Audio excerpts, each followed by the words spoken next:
Perkenalkan, kami dari kelompok 7 akan mempresentasikan hasil tugas kelompok kami, yaitu konsep diri dan upaya pengembangannya.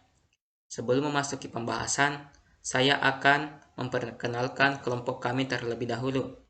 Perkenalkan, nama saya Ahmad Rapsanjani Arifuddin dengan NIM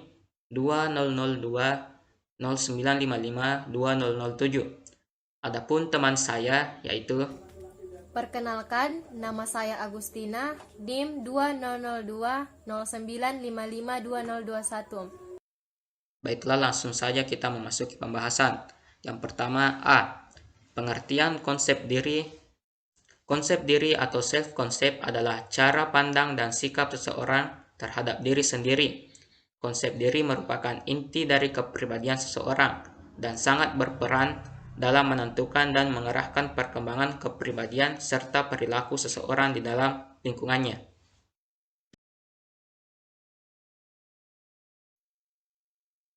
Konsep diri memiliki 3 komponen utama, yaitu komponen perseptual, yaitu image seseorang mengenai penampilan fisiknya dan kesan yang ditampilkan pada orang lain. Komponen ini sering disebut physical self-concept. Yang kedua, komponen konseptual, yaitu konsepsi seseorang mengenai karakteristik khusus yang dimiliki, baik kemampuan dan ketidakmampuannya, latar belakang, serta masa depannya. Komponen ini sering disebut psychological self-concept, yang tersusun dari beberapa kualitas penyelesaian diri, seperti pendirian yang teguh dan kebalikannya dari sifat-sifat tersebut. Yang ketiga, komponen sikap, yaitu perasaan seseorang terhadap diri sendiri, sikap terhadap statusnya sekarang dan prospeknya di masa depan, sikap terhadap harga diri dan pandangan diri yang dimilikinya.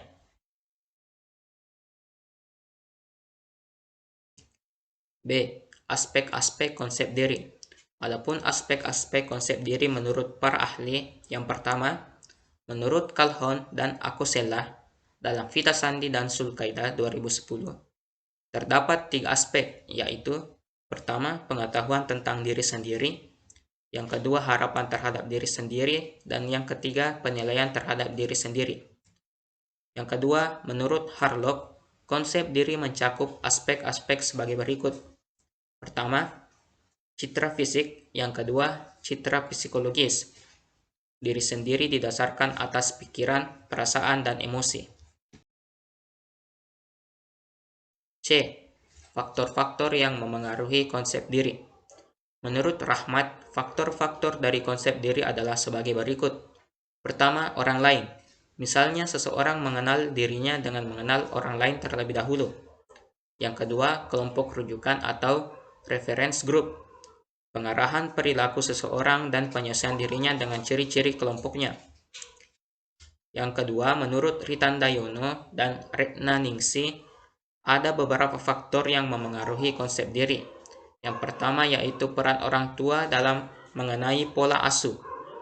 Yang kedua, faktor sosial, karena adanya interaksi seseorang dengan orang-orang di sekitarnya. Yang ketiga yaitu belajar. D. Konsep diri dan perilaku kekerasan.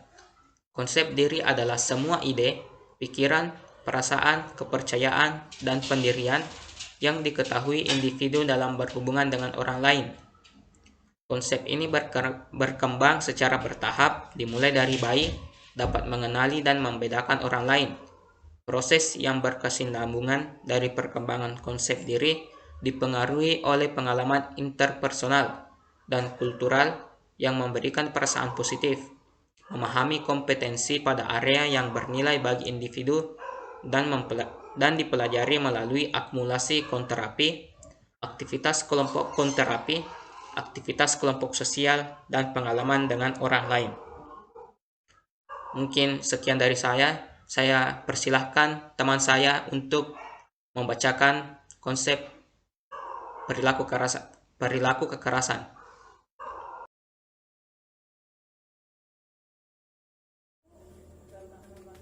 Perkenalkan, nama saya Agustina, NIM 200209552021. Di sini saya akan melanjutkan pembahasan dari teman saya.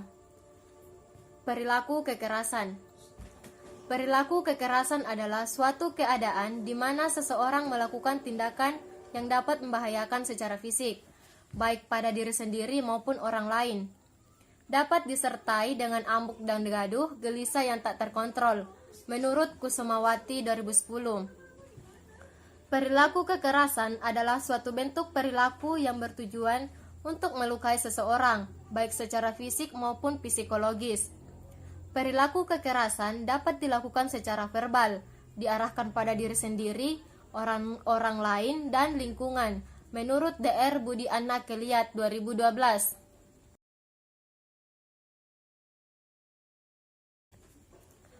Kemarahan atau anger adalah suatu emosi yang terentang mulai iritabilitas sampai agresivitas yang dialami oleh semua orang. Biasanya kemarahan adalah reaksi terhadap stimulus yang tidak menyenangkan atau mengancam. Yosef 2007. Amuk atau kekerasan adalah perasaan marah dan bermusuhan yang kuat disertai kehilangan kontrol diri. Jadi kesimpulannya adalah perilaku kekerasan merupakan ungkapan emosi yang bercampur, perasaan marah dan bermusuhan sebagai respon terhadap kecemasan atau kebutuhan yang tidak terpenuhi, yang mengakibatkan hilangnya kontrol dan kesadaran diri, di mana individu bisa berperilaku menyerang atau melakukan suatu tindakan yang dapat membahayakan diri sendiri, orang lain, dan lingkungan. Kemudian respon perilaku kekerasan. Dari rentang marah dapat berbentuk adaptif dan maladaptif yang meliputi satu asertif, yaitu kemarahan atau rasa tidak setuju yang dinyatakan atau ungkapan tanpa menyakiti orang lain, atau akan memberi kelegaan pada individu dan tidak akan menimbulkan masalah. Kemudian frustasi, respon yang terjadi akibat gagal mencapai tujuan, karena yang tidak realistis atau hambatan dalam proses pencapaian tujuan. Dalam keadaan ini, tidak ditentukan alternatif lain. Selanjutnya, individu merasa tidak mampu mengungkapkan perasaan dan terlihat pasif. Kemudian yang ketiga, pasif. Individu tidak dapat mengungkapkan perasaannya. Klien tampak pemalu, pendiam, sulit diajak berbicara karena rendah diri dan merasa kurang mampu.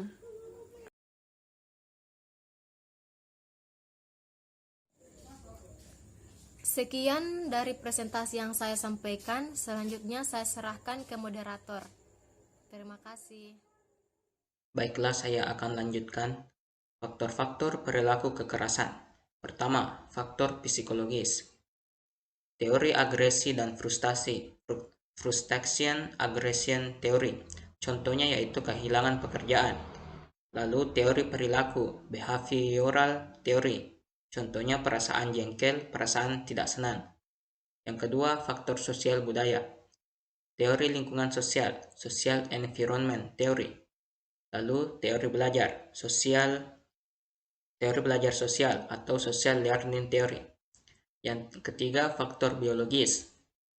Yang pertama, teori dorongan naluri atau instinctual drive theory, dan teori psikomatik atau psychomatic theory. Mungkin cukup sekian dari kelompok kami. Lebih dan kurangnya mohon dimaafkan. Akhirul kalam, wabillahi taufiq wal hidayah. Assalamualaikum warahmatullahi wabarakatuh.